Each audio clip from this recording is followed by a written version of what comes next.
तो जनसंघ का कार्यकर्ता था, मंडल का अध्यक्ष था। 25 जून 1975 को रामलीला ग्राउंड में जयप्रकाश नारायण की सभा थी। सभा हो रही थी, सुन रहे थे। जयप्रकाश नारायण जी को कांग्रेस इंदिरा गांधी ने कहा देशद्रोही है। मेरा कहना यह है कि आपातकाल की आप भी कल्पना नहीं कर सकते, क्योंकि मैं तो उस समय सेकेंड ईयर में पढ़ता था रामजस कॉलेज में, साधारण विद्यार्थी था। कॉलेज के अंदर गया, 12 जुलाई को ही पकड़ा गया। मैं राजगढ़ की जेल में था। अच्छा, तो क्या माहौल था उस टाइम?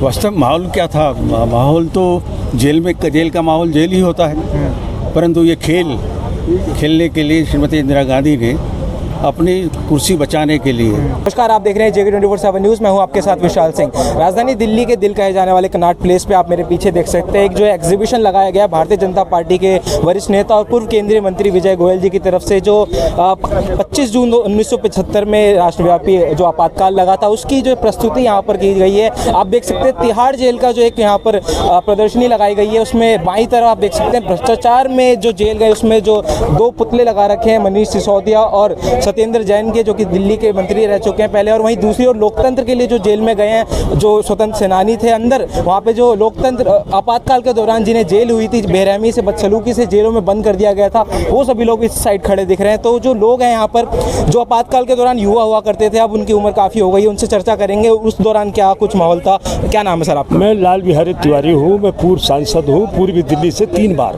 जी। तो उस टाइम क्या माहौल था? क्या उम्र थी आपकी उस टाइम? जनसंघ का कार्यकर्ता था, मंडल का अध्यक्ष था। 25 जून 1975 को रामलीला ग्राउंड में जयप्रकाश नारायण की सभा थी। सभा हो रही थी, सुन रहे थे। जयप्रकाश नारायण जी को कांग्रेस इंदिरा गांधी ने कहा देशद्रोही है। जयप्रकाश जी ने कहा कि अगर जयप्रकाश नारायण देशद्रोही तो देशभक्ति इस देश में पैदा नहीं होगा। उसके बाद हम घर गए तो सुबह उठे तो पता चला आपातकाल लग गया, इमरजेंसी घोषित हो गई। बड़े बड़े नेता अटल बिहारी वाजपेयी, लाल कृष्ण आडवाणी, चंद्रशेखर जी सब गिरफ्तार कर लिए गए और हमको कहा कि आप घर में मत रहिए, बाहर चले आए। प्रचार करते रहे। 11 जुलाई को वहाँ हमको बच्चे को देखने के लिए चले गए, बीमार था, गिरफ्तार कर लिया। 19 महीने जेल में रखा, 5 बार बाहर और अंदर ले गए। ऐसे ही अपना सही घर बर्बाद हो गया। पत्नी को सब्जी बेचना पड़ा, बच्चे भूखे मर गए, पढ़ाई नहीं कर सके। इसी जुल्म के खिलाफ आज हम यहाँ आए हैं। मैं 82 साल का उम्र का हूँ। आप देखिए, मैं तो आपके माध्यम से कहना चाहता हूँ, इस समय इमरजेंसी लगाने वाला कोई भी तानाशाही इस देश में पैदा नहीं होना चाहिए और भविष्य में कोई पैदा न हो, क्योंकि इंदिरा गांधी लगाया वो चली गई, जो लगाएगा उसका वही हाल होगा। और इसलिए नई पीढ़ी को कहना चाहता हूँ कि आपातकाल दोबारा इस देश में कोई लगाने वाला पैदा नहीं होगा। अच्छा, आपातकाल की जब घोषणा हुई थी उससे पहले क्या लोगों को उम्मीद थी, कोई भनक थी ऐसा कुछ होने वाला है? पता नहीं थी कि ऐसा हो जाएगा, लेकिन इंदिरा गांधी जो इलाहाबाद हाई कोर्ट से चुनाव हार गई थी, इलेक्शन को अभ्यस्त कर दिया गया था, वो इलाहाबाद हाई कोर्ट से कहा कि ये भ्रष्टाचार का चुनाव हुआ, उसको अभ्यस्त कर दिया कुर्सी बनाए रखने के लिए।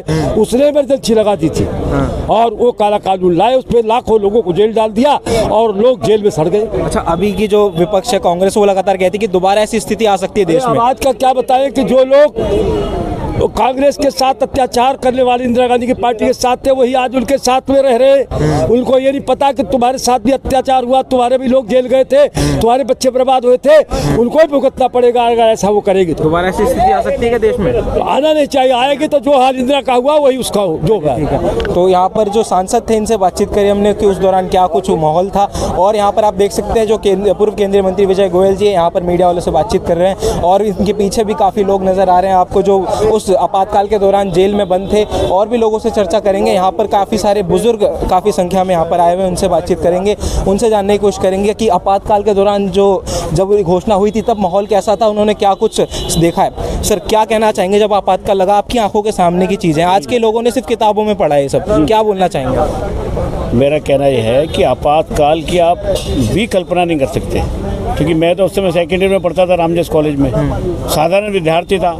कॉलेज के अंदर गया, 12 जुलाई को ही पकड़ा गया। तब मुझे एहसास हुआ कि भाई इतना आपातकाल में इतना टेरर, यानी पुलिस ने इतना वातावरण बनाया हुआ था सरकार ने कि लोगों के अंदर भय बहुत था। आज तो स्वतंत्र रूप से घूम रहे हैं, प्रेस की आज़ादी नहीं थी, लिख नहीं सकते थे, बोल नहीं सकते थे।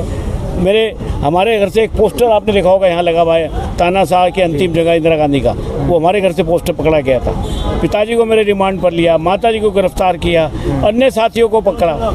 यानी जरा सा मैं कॉलेज में जब अरेस्ट हुआ, मैं बाहर जा रहा था, मुझे एसआई लेके जा रहा था, तो मेरा कुलीग जो मेरे साथ पढ़ता था वीरेंद्र डबास, उसने कहा जी इसको क्यों ले जाओ पकड़ के, बोले चल तू भी चल।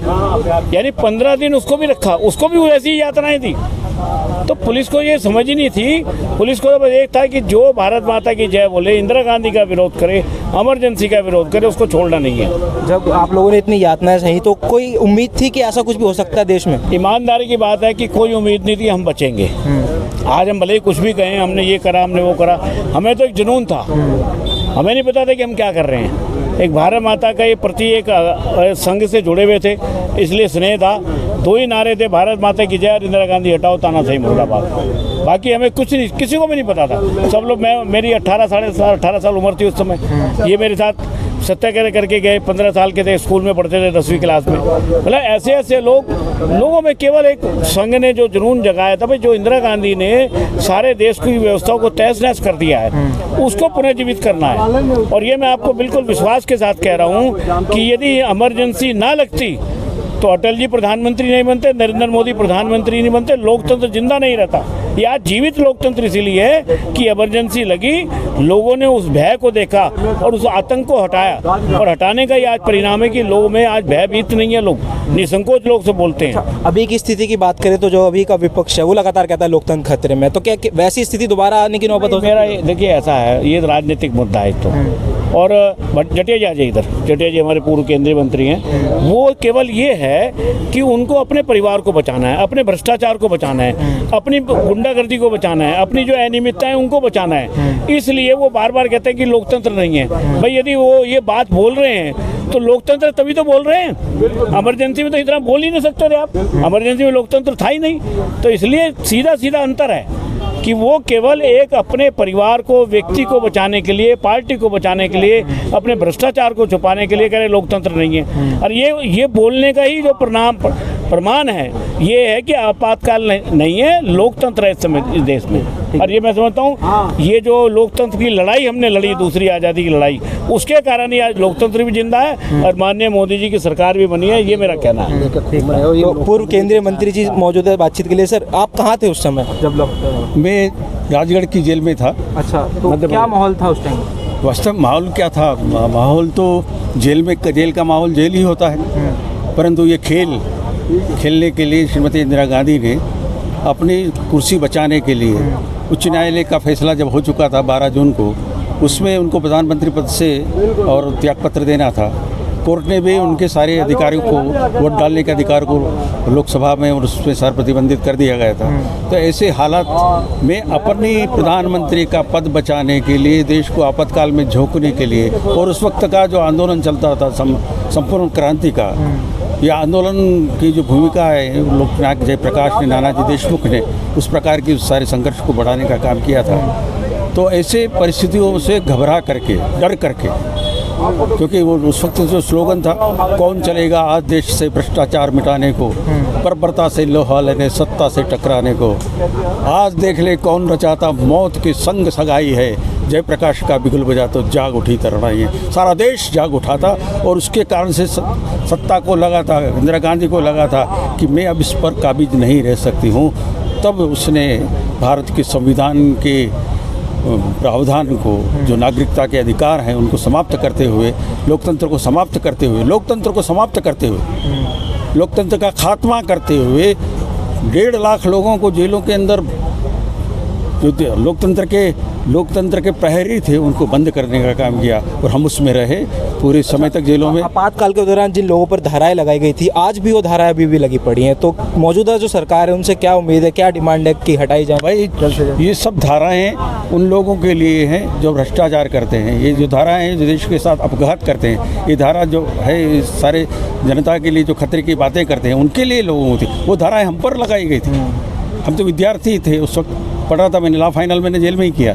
तो निश्चित रूप से हम जानते हैं कि इन सारी परिस्थितियों में और इन परिस्थितियों में ज़मीन आसमान का अंतर है। अभी यहाँ पर जो दृश्यावली दिखाई गई है उसमें 2 प्रकार की जेल दिखाई गई। एक में माननीय लाल कृष्ण अडवाणी जी और बाकी के सारे बड़े वरिष्ठ नेता उसमें हैं। दूसरी तरफ यहाँ पर जो आपके बड़े नेता हैं, आप पार्टी के बड़े जो नेता हैं, उसमें वो सब सारे जेलों के अंदर हैं। तो निश्चित रूप से उनके भ्रष्टाचार के कारण वो जेल में है, और ये लोग अपनी सत्ता को बचाने के लिए हमको जेल में डालने का काम किया था। एक ने अपने हित स्वार्थ की पूर्ति करने के लिए किया है और दूसरे ने अपने स्वार्थ पूर्ति के लिए किया है। तो स्वार्थ पूर्ति में और देश के लिए दोनों में बहुत अंतर है। हमने लोकतंत्र को बचाने का काम करने का काम किया था। और उस वक्त की जो प्रसिद्ध रचना है, अटल जी ने कहा था कि सत्य का संघर्ष सत्ता से, न्याय लड़ता निरंकुशता से, अंधेरे ने दी चुनौती है, किरण अंतिम अस्त होती है। तो ये निश्चित रूप से हमारे सबके लिए प्रेरणा का कारण है, और हम चाहते हैं कि लोकतंत्र की रक्षा के लिए हमने लोकतंत्र सेनानी संघ बनाया हुआ है। हमारे राष्ट्रीय मंत्री यहाँ पर हैं, और प्रदेश सारे राष्ट्र के लिए जो संगठन बना है उसको संरक्षक के नाते से मैं हूँ। अभी दिल्ली में, हमारे भोपाल में बहुत बड़ा कार्यक्रम भी हो गया है लोकतंत्र जगाने के लिए। आप इसके प्रहरी के रूप में हैं। उस वक्त तक ये आज़ादी नहीं थी कि हम यहाँ खड़े होकर के बड़े उसमें और अपनी बात को कह सकें। लोकतंत्र की यही तो खसूसियत है, ये तो खूबसूरती है। तो निश्चित इस खूबसूरती को बचाने के लिए ही हमारा ये सब उपाय है। आपने इसको समर्थन किया है, बहुत धन्यवाद। शुक्रिया बातचीत के लिए। तो जैसा कि आपने देखा और सुना, जब यहाँ पर लोग मौजूद हैं, ये लोग कहीं ना कहीं आपातकाल के दौरान, जब 25 जून 1975 को राष्ट्र में जो आपातकाल की घोषणा करी गई थी कांग्रेस की सरकार में, उस टाइम जो लोगों को बदसलूकी करके, उनके साथ दुर्व्यवहार करके जेलों में बंद कर दिया गया था, उसकी जो छवि आज दिल्ली के कनॉट प्लेस पर देखने को मिल रही है। आप देख सकते हैं यहाँ पर तस्वीरों में जो विजय गोयल हैं, पूर्व केंद्रीय मंत्री हैं, भाजपा के वरिष्ठ नेता हैं, वो यहाँ पर मौजूद हैं। अंदर जेल के अंदर उनको दिखाया गया है। वहीं पे नीचे जो आपातकाल के दस्तावेज हैं पुराने, वो यहाँ पर दर्शाए गए हैं। पूरी जो प्रदर्शनी एक तिहाड़ जेल की जो यहाँ पर लगाई गई है भारतीय जनता पार्टी के वरिष्ठ नेता विजय गोयल जी के द्वारा से। आप क्या कुछ कहना चाहेंगे आपातकाल के मुद्दे पर और इस प्रदर्शनी के बारे में? अपनी राय हमारे साथ साझा करिए। फिलहाल के लिए इतना ही। दिल्ली से JK 24/7 न्यूज़ के लिए विशाल सिंह की रिपोर्ट।